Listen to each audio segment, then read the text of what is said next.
फवाद चौधरी साहब, जिस तरह मैंने जुबैर साहब से भी पूछा कि आपकी जमात की जो एक तासुर आप लोगों ने दिया हुआ था कि हमारे बैकडोर राब्ते हैं, उससे बिल्कुल एक इंटायरली डिफरेंट सिचुएशन नजर आती है। जो गंडापुर साहब कहते थे 99% मामलात हैं, जिससे यकीनन आपके कारकुनों में भी एक इत्मीनान की लहर आई होगी कि हमारे किसी लेवल के ऊपर रवाबित तो हैं, क्योंकि सियासतदानों से हम बातचीत से उठ गए हैं। तो ये गलत बयानी थी गंडापुर साहब की, कुछ ज्यादा ही ऑप्टिमिज्म था जिस किस्म की उनकी बातचीत थी, या आप समझते हैं कि ये अब, और फिर जो आर्मी चीफ का आज स्टेटमेंट है, अगर कोई भी किसी किस्म के रवाबित होते तो फिर थोड़ा लिहाज रखा जाता है, उन्होंने तो साफ इनकार किया, तो ये नफी कर रहे हैं इन मुलाकातों और बातों की बातों से। पहली बात तो ये है कि रवाबत भी होते हैं और ये भी बात होती है, मसलन जब जुबैर साहब जाके जनरल बाजवा साहब से मिल रहे थे, बातें हो रही थी, उसी वक्त सजाएं भी हो रही थी नवाज शरीफ साहब को, so that really doesn't make। लेकिन वो ISPR ने कह दिया था कि जुबैर साहब की मुलाकातें हुई हैं, वो बाद में, वो तो बड़ी बात ये बहुत बात की बात है। तो पहले जो राब्ते थे फॉर एग्जाम्पल जाने का वो सब कुछ उस वक्त जो था वो ऐसे ही ये चलता रहता है डुअल। लेकिन जो आपने फवाद साहब, आप क्योंकि एक तजुर्बा इस मामले में तो रखते हैं, समझते हैं कि हकीकी रवाबित क्या होते हैं, तो वो उस किस्म के रवाबित हैं जो जुबैर साहब के उस वक्त मुलाकात हो रही थी, उसकी जो अहमियत थी उसी लेवल के ऊपर है या उससे कम लेवल के ऊपर? मुझे पता नहीं है फ्रेंकली, यही है जो आपने बात कही, अली अमीन गंडापुर ने कहा है या गौहर की ने कहा है, वही बातें हैं, बट मुझे पता नहीं है कि क्या किस लेवल पे है या क्या नहीं है। लेकिन ये बयान इस एतबार से हौसला अफजा है आर्मी चीफ का आज आपके लिए कि अब आगे मुस्तकबिल में नहीं लगता कि कोई फिर भी बहाल हो सकता है? नहीं, बहाल तो 100% होने चाहिए, पाकिस्तान के पास हल ही नहीं है।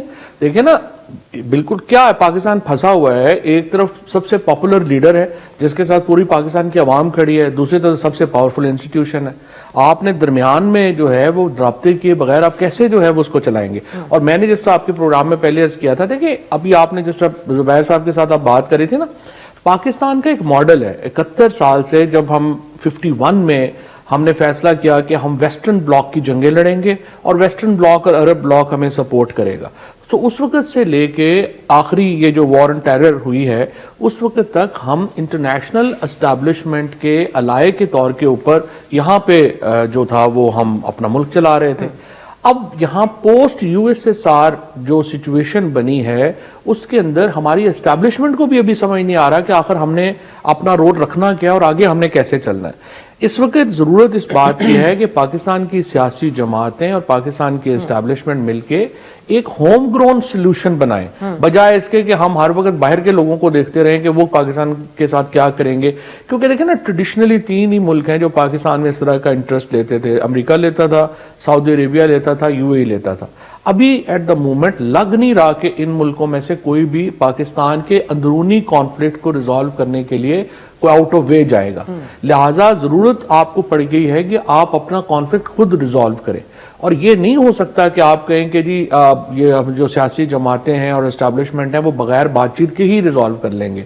आपको बात करनी पड़ेगी, और रिजॉल्व आपने क्या करना है, आपने एक मुत्तफिका आइन बनाया हुआ है, आपने उसकी तरफ वापस जाना है। अब देखो, मैं आप जुबैर साहब हम तो शायद इम्पोर्टेंट नहीं है, एस्टैब्लिशमेंट ने अपने फैसले तो खुद ही करने हैं, बट आप देखिए ये पाकिस्तान में आप जुबैर साहब तो खुद इकोनॉमिस्ट हैं, आप और मैं सालों से हम लोग पॉलिटिक्स देख रहे हैं, तजिए कर रहे हैं, कोई मुल्क 2 सालों में 3 सालों में ओवरटर्न नहीं होता। ये भूल जाएंगे 2 सालों में तो सड़क नहीं बनती।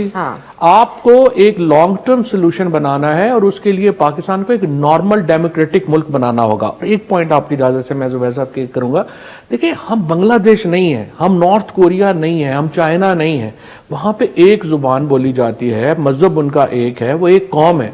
हमारे हर 50 मील के ऊपर आपका फिरका बदल जाता है, आपकी जुबान बदल जाती है, बहुत डाइवर्सिटी है पाकिस्तान में। अच्छा, इतना डाइवर्स मुल्क जो है उसको सिर्फ 2 मुल्क हैं मिसाल दुनिया की जिनको हमें सामने रखना चाहिए, एक यूनाइटेड स्टेट्स ऑफ अमेरिका और एक इंडिया। दोनों की डाइवर्सिटी को किसने बांध के रखा है? जमहूरियत ने बांध के रखा है। So democracy is the only way forward, और ये हमारी एस्टैब्लिशमेंट कितना और नुकसान करके सीखेगी, आई डोंट नो। जुबैर साहब, अब ये जो सारी सिचुएशन है इसमें हुकूमत اب بالکل انبارڈرڈ اپنے آپ کو ظاہر کر رہی ہے, ان کو کوئی خاص فرق نہیں پڑ رہا, وکلا کا احتجاج ہو یا دیگر طبقات کا ہو, الیکشن کے حوالے سے جو سوالات اٹھائے جا رہے ہیں, کسی بھی چیز کے اوپر. اس وقت پاکستان کے دورے پر ترک پریزیڈنٹ ہیں اور دونوں ملکوں میں تجارت کے حوالے سے بات ہو رہی ہے, صرف ایم او یوز کی حد تک ہی ہے یہ بات, لیکن M D I M F کے ساتھ پرائم منسٹر کی جو ملاقات ہوئی اور دونوں طرف سے جس قسم کی کے جملوں کا تبادلہ ہوا اور ایک اعتماد کا اظہار پرائم منسٹر کے حوالے سے انہوں نے کیا, آپ نے دیکھا ہوگا ان کا statement M D I M F کا. تو یہ کانفیڈنس حکومت کا درست ہے اس وقت اپنی خواہ وہ خارجہ پالیسی کے اعتبار سے ہو, سفارتی اعتبار سے ہو یا معاشی پالیسی کے اعتبار سے ہو؟ ایک معاشی لحاظ سے تو میں بالکل سمپل سے اسٹیٹمنٹ دے سکتا ہوں کہ جہاں ہم کھڑے ہیں, اگر یو اے ای نے اور سعودی عربیہ نے, چائنا نے جو ہمیں فورن ایکسچینج ریزروز دیے ہیں ہمارے ریزروز بڑھانے کے لیے, لیٹ سے کہ وہ واپس لے لیتے ہیں تو پاکستان ڈیفالٹ کر جائے گا. So that is where our economy is, without going into further details because اتنا ٹائم بھی نہیں ہے ہمارے پاس. So Pakistan has achieved nothing. وہ پیسے واپس لے لیں تو پاکستان گر جائے گا. مجھے ایک اکانومسٹ لا کے بتا دیں کہ اگر وہ پیسہ واپس چلا جائے تو Pakistan will continue to stand on its feet, یا ہماری اکانومی اتنی اسٹرانگ ہو چکی ہے کہ ہم اپنے اوپر آگے چیزیں چلا سکتے ہیں. دوسری چیز یہ ہے کہ please understand I M F کا یہ 25واں پروگرام ہے, پہلا پروگرام نہیں ہے, اور 25ویں پروگرام سے پہلے 24ویں پروگرام آئی ایم ایف ہمیں شاباشی دیتا رہے, اور باوجود اس کے کہ مجھے سیریس کنسرن رہا ہے کہ آئی ایم ایف نے پاکستان میں بگاڑ زیادہ کیا ہے. اگر آئی ایم ایف پاکستان کی ہر حکومت کو فورس کرتا کہ جی وہ کنڈیشنالٹیز جو ایگری کی ہیں معیشت کو آگے لے کے جانے کے لیے, چاہے وہ پبلک سیکٹر انٹرپرائزز کے حوالے سے یا ٹیکس سیکٹر کے, انرجی سیکٹر کے حوالے سے یا دوسرے سیکٹرز کے حوالے سے, اگر وہ جو ہم پہلے معاہدہ کرتے ہیں اس کو انفورس کرواتے تو پاکستان اپنے اوپر کھڑا ہو سکتا تھا. تو I M F continue to pay Pakistan money. I M F پھر ابھی کر رہا ہے. آئی ایم ایف کا ظاہر سی بات ہے, سو آئی ایم ایف کا جو ورلڈ بینک تو امریکہ ہی ہے نا, اب اس وقت امریکہ ہی ہے. اور استاد زبیر صاحب یہ بھی جو اب وہ بجلی کی قیمتوں کی کم کرنے کی جو بات پرائم منسٹر کر رہے ہیں, وہ کہتے ہیں کہ ان کو بھی میں نے اعتماد میں لیا ہے. تو ایک مختلف پوزیشن میں حکومت اپنے آپ کو ظاہر نہیں کر رہی, جہاں ایک طرف الزام ہے ان کے اوپر, انٹرنیشنل لیولز کے اوپر ریزولوشنز یو ایس کے اندر پاس ہوئی, ہیومن رائٹس کی بات ہوئی, تمام چیزیں ہوئی, ای یو کے نمائندگان وزٹ کر کے جاتے ہیں آئی ایم ایف کے, لیکن ساتھ ہی M D I M F مکمل پرائم منسٹر کے اوپر اعتماد کا اظہار بھی کرتی ہیں.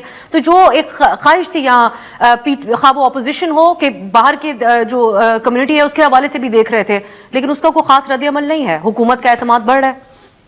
حکومت کا اعتماد بڑھ رہا ہے. دیکھیں نا, I M F is an institution جو لینڈ کرتا ہے پیسے, اور وہ چاہے ارجنٹینا ہو, پاکستان ہو یا دوسرے ممالک ہو, ان کی اکانومیز کو نہیں انہوں نے ٹھیک کیا. سو مجھے اس سے بالکل میں امپریسڈ ہوں. آئی ایم ایف جا کے چیف جسٹس سے ملاقاتیں کر رہے ہیں. آپ کی سوورینٹی تو ویسے ہی ختم ہو چکی ہے.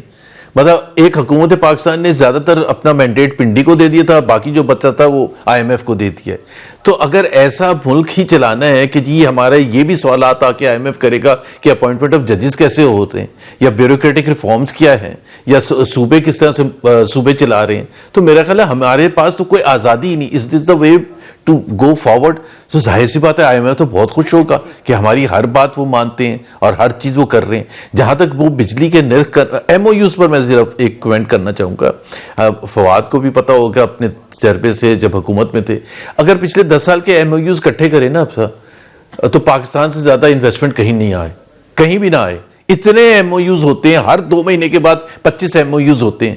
Where is that investment? وہ جو اس طرح آئل ریفائنری کا, سعودی آئل ریفائنری کا عمران خان کے زمانے میں بھی ایم او یو ہوا, شہباز شریف کے زمانے میں بھی ہوا, اور اس سے پہلے بھی ہوا. آئل ریفائنری نہیں بنی ہے, لیکن جب بھی جاتے وہ ایم او یو سائن ہو جاتا ہے.